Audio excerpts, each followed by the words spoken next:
আমারে না জিগায়া আমার লোক কথা না কই জমি নামা পারাইবা না আমি খারাইলাম তো হলো তার ভূমিকা আমরা মাইয়ার ঘরের নাতি আপনার গপ্প বহুত পড়ে আমরা বই আমরা মীমাংসা যাই আমরা জানছে সরেন পুরো কথা না আপাতত সরেন জান দিনে দুপুরে প্রকাশ্যে শটগান উঠিয়ে জমি মাপায় বাধা দিলেন ওয়ার্ড স্বেচ্ছাসেবক লীগ পদপ্রার্থী নেতা।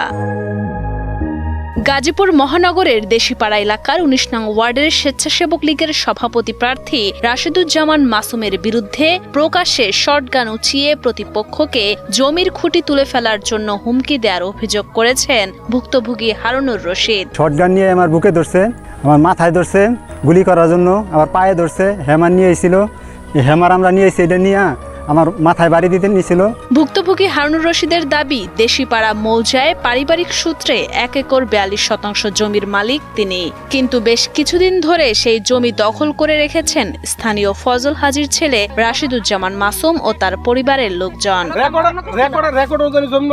এর আগে স্থানীয়ভাবে সালিশ মীমাংসার চেষ্টা করলেও মাসুম গং তাদের ওপর আরো চড়াও হয়ে ওঠে। এরই জের ধরে শনিবার সকাল ১০টায় হারুন ও তার স্বজনরা ওই জমি মাপজোখ করে সীমানা চিহ্নিত করতে গেলে খবর পাওয়া মাত্রই ঘটনাস্থলে শটগান নিয়ে ছুটে যান স্বেচ্ছাসেবক লীগ নেতা মাসুম। সে সময় তাকে গুলি করে মেরে ফেলার হুমকি দেন বলে জানান ভুক্তভোগী হারুনুর রশিদ। তো একটা বন্দুকের মতো নিয়ে আসলো, আমি ভাবছি যেদিকে চলে যাব তো দেখি যে এখানে নামলো, নামার পরে এটা শটগান না কি কয় শটগান ওইটা বের করে এইভাবে বুকের মধ্যে ধরলো, হয়তো বুকটা ঝাঁঝরা করে ফেলবো, তো এখানে জমিন মাফসকে। এদিকে গাজীপুর মহানগর স্বেচ্ছাসেবক লীগের সভাপতি সঞ্জিত কুমার মল্লিক জানান তাদের দলের নাম ব্যবহার করছেন অভিযুক্ত রাশেদুজ্জামান মাসুম। প্রথমত হচ্ছে ওকে আমি ভালো করে চিনি না, ওর কোনো দলীয় পদ নাই, বুঝতে পারছেন।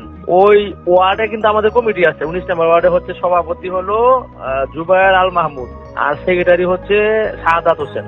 এখন সে হলো থানায় পদপ্রার্থী, পদপ্রার্থীদের অত কোনো পদ নাই, সাধারণ সদস্য পদ নাই আমাদের সংগঠনের। এই ঘটনায় ২০ এপ্রিল রাতে পুলিশ হেফাজতে নেওয়া হয়েছে অভিযুক্ত রাশেদুজ্জামান মাসুমকে। তবে অভিযুক্ত রাশেদুজ্জামান মাসুম তার উপর আনা সকল অভিযোগ অস্বীকার করেন এবং তার দাবি ১২ বোরের শটগানটি লাইসেন্স রয়েছে এবং লাইসেন্সকৃত অস্ত্রটি নিয়েই সেখানে গিয়েছিলেন তিনি। এ বিষয়ে তদন্ত সাপেক্ষে আইনগত ব্যবস্থা নেওয়া হবে বলে জানান গাজীপুর জিএমপির উপ পুলিশ কমিশনার আবু তোরাব মোহাম্মদ শামসুর রহমান। অবৈধ অস্ত্র না হওয়ার কারণে অস্ত্র আইনে মামলা করি নাই। এখন যেহেতু সে অস্ত্র অবৈধ না হলেও ওইভাবে তো সে প্রদর্শন করতে পারে না, সেই জন্য আমরা জিডি করছি একটা থানায়, জিডি করে কোর্টের অনুমতি সাপেক্ষে এটা তদন্ত করে দেখা হবে কেন সেটা করে অস্ত্রটা জব্দ করা হয়েছে, জব্দ করে আমাদের হেফাজতে রাখছি। উল্লেখ্য, আগ্নেয়াস্ত্র লাইসেন্স ব্যবহার নীতিমালা ২০১৬ এর অনুচ্ছেদ অনুযায়ী আগ্নেয়াস্ত্রের লাইসেন্সধারী কোনো ব্যক্তি অন্য কোনো ব্যক্তি বা ব্যক্তির নিরাপত্তা বা সম্পত্তি রক্ষার জন্য অস্ত্রধারী প্রহরী হিসেবে নিয়োজিত হতে পারবেন না। সেক্ষেত্রে তার অস্ত্রের লাইসেন্স তাৎক্ষণিকভাবে বাতিলযোগ্য হবে।